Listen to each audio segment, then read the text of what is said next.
typical and comorbid conditions, but pulled in the CEO of the National Organization for Fetal Alcohol Spectrum Disorders in Australia. So I've put her name on this. And what I'm basically going to do is just, how many people work with fetal alcohol? Oh, good, good. Alrighty.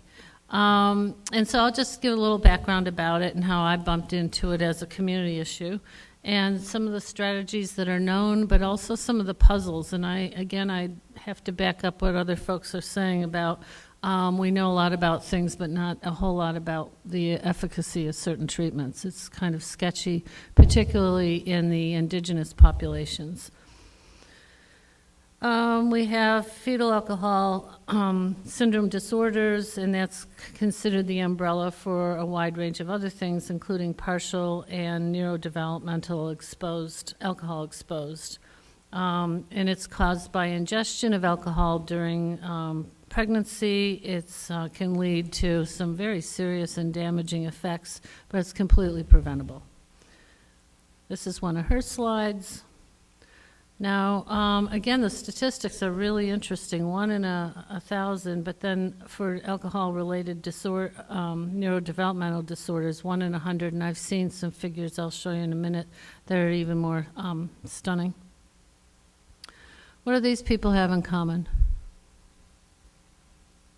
Any ideas? All children are exposed in pregnancy to alcohol. And if you just Google it, it's amazing how many folks we know. The effects of alcohol are a bit related to what stage of the embryo is the ingestion occurring and at what amounts. So here's just the continuum of effects and how it might interact with the developing fetus. The distinctive characteristics that you would know about are the facial, low birth weight, prematurity, microcephaly. Facial features can dissipate over time, but the brain damage symptoms can show up in growth, developmental, and behavioral problems. Here's some of the classic features. Major considerations is the dose-time relationship across gestation. No known safe amount of alcohol is okay, although you'll hear some dispute in the literature about a little bit here and there is okay, but the common view is don't have anything. Often regarded as invisible, and there's multiple systems implications. IQ is not necessarily the reliable disability range indicator, and everybody living with FASD is different, and lifetime impact of the condition. And the parent who uses alcohol, we generally don't talk too much about the paternal use, but here's some of the implications for the involvement of the man, or the father. Low birth weight, impaired cognitive skills, changes in behaviors of sons of alcoholic fathers, low sperm count, lower rates of pregnancy, decreased sperm activity, and the effects on epigenetics. It's not completely doom and gloom, although it's very sad to me, the extent of difficulties people have that could be preventable, but here's some ideas that there can have some folks with creative outputs or creative possibilities.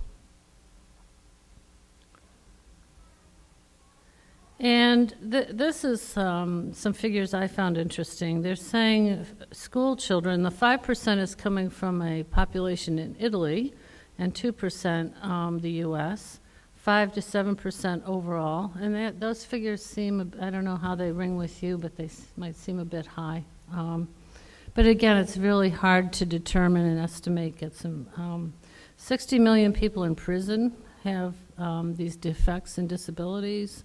The costs in education services alone are about $5 billion per year. Lifetime cost, and it's estimated the care to be $2 million per person. These are big numbers. and the estimated for partial is not known. Australia has among the highest alcohol consumption in the world, although I just read something within the last 24 hours that South Africa seems to have the highest alcohol consumption of pregnant women. Between 50 to 60% of Australian women report using alcohol during pregnancy. Indigenous Australian women are less likely to drink during pregnancy, so, but when they do, they are at higher risk rates. I'm very interested to get some feedback on this. Do people know much about the enforcement of alcohol use in women and being put in jail or committed? Does anyone know about that? Is it enforced? But apparently 5 U.S. states, and here's where they are, and it's considered to be part of child abuse, and a reportable thing that health professionals are supposed to do is report people who are putting their children at risk in their fetuses. Any comments on that from anybody? I'm not aware of that in Australia, but apparently in the U.S. I also know that places like England are thinking about if you allow your kid to become obese, you're up for child abuse charges. Insurance companies won't cover you if you're involved in behaviors that are costly medical conditions or lead to that. So those are some considerations. Okay, prevention strategies. These are some of the typical things you hear about supplying the supply and demand, reducing strategies such as the price, restrict trading hours, selling dry communities, and the enforcement of laws, the demand reduction by early intervention and activities and treatment, and the harm reduction strategy. So these are kind of typical for a wide range of substance use issues, but particularly for pregnant women. Warning women of the danger of alcohol during pregnancy has been proven of little value, but I do have some studies, and I think it really has to do with how you approach people on this. These next two items are what drove my involvement, is approaches that include broader determinants of health, including overall health, nutrition, violence, trauma, sexual and reproductive health services, and prenatal care. And that's the approach we use in our student-led clinic that I'll discuss in a couple of minutes. And then the community-driven approach. I tend to view that community action and that involvement works best in my world. Public education, professional training, and screening. I'm finding that too few people even ask about do you use alcohol and how much, and actually don't ask things like what are your preferences, rather than people are afraid to admit if they're fear of incarceration or being put into treatment. So rather than do you or don't you with a yes or no, just using the open-ended clinical statement questions about, so what do you do at gatherings, and how do you celebrate, those kind of things. Public policy, warning labels, programs and services, and parent-citizen activation. So what's known as, these are pretty common sense, building empathy, getting some right questions to ask people that don't put them off, and identifying people at risk without stigma. This is old data, but it's basically reinforcing what I've just said, providing empathetic interventions, motivational interviewing, and the sort of things that have been discussed already today. In Australia, we've got a few initiatives, but unfortunately, the outcomes are not necessarily clear. So we do know that restricting alcohol and its availability leads to reduced drinking, but what impact it has on fetal alcohol syndrome is unknown. So we do know some of these things work, but haven't been evaluated directly with pregnant women. And I just said that.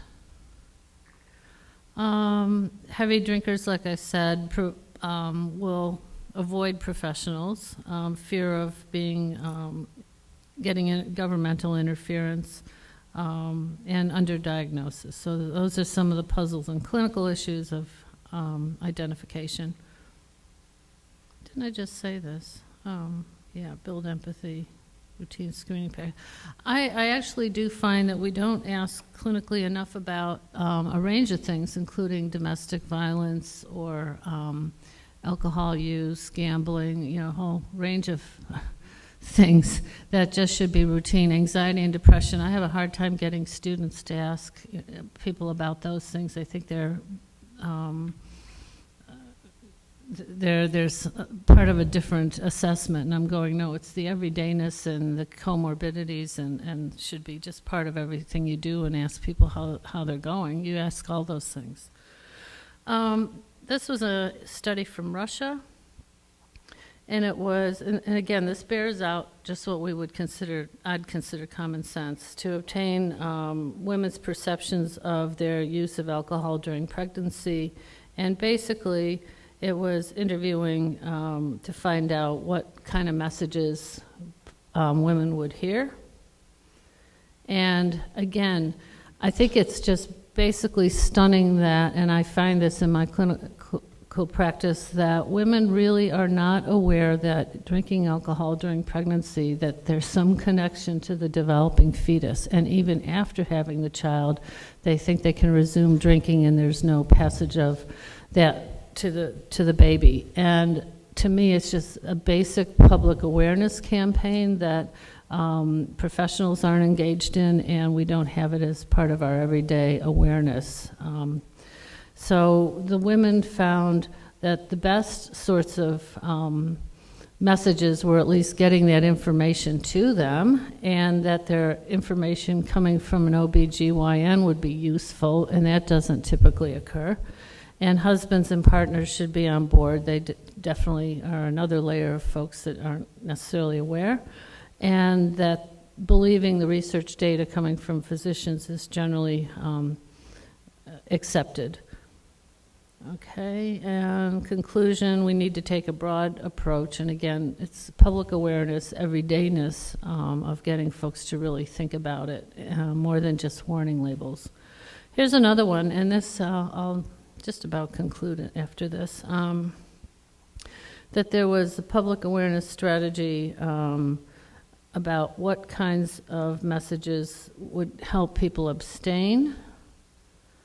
And they gave some computer-based scenarios, and there was 4 conditions. One was giving folks, women, a story that was threatening, one that was self-efficacy with some threat, and another that was plain self-efficacy statements, and another one was a control group.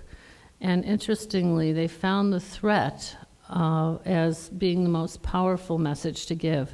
Now, when you look at what the threat was basically saying, if you use alcohol while you're pregnant, we cannot guarantee that you're not going to have some birth problems and baby issues, deformities, and have an effect on the fetus. So to me, that wasn't a threat. That's just some basic information, but it was interpreted to be threatening and therefore paid attention to. Okay, this is my little clinic in one of the top 5 places in Australia that has, it's underserved, high violence, high crime, all kinds of things. Actually, since I've been coming here the last 3 years, the violence has gone down. The students are doing a great job, and people are very protective of what we're doing. So it's a student-run, integrated health approach that we use, so anyone that pops in gets whatever they want or need in terms of health and wellness care. So it could be nutrition, it could be try to get a job, all kinds of things, prenatal screening. So we ask routinely about the whole range of what's going on in your life and what do you want different. I work with 24 different agencies it's becoming a little vibrant place of one-stop shop. These are a number of the activities that go on there. And this was the funding we had when I wrote this, trying to get, was empowering young moms. So we decided if we got the community themselves to take charge of their own health needs and community needs for their children, that we could start spreading the word in a greater way about fetal alcohol.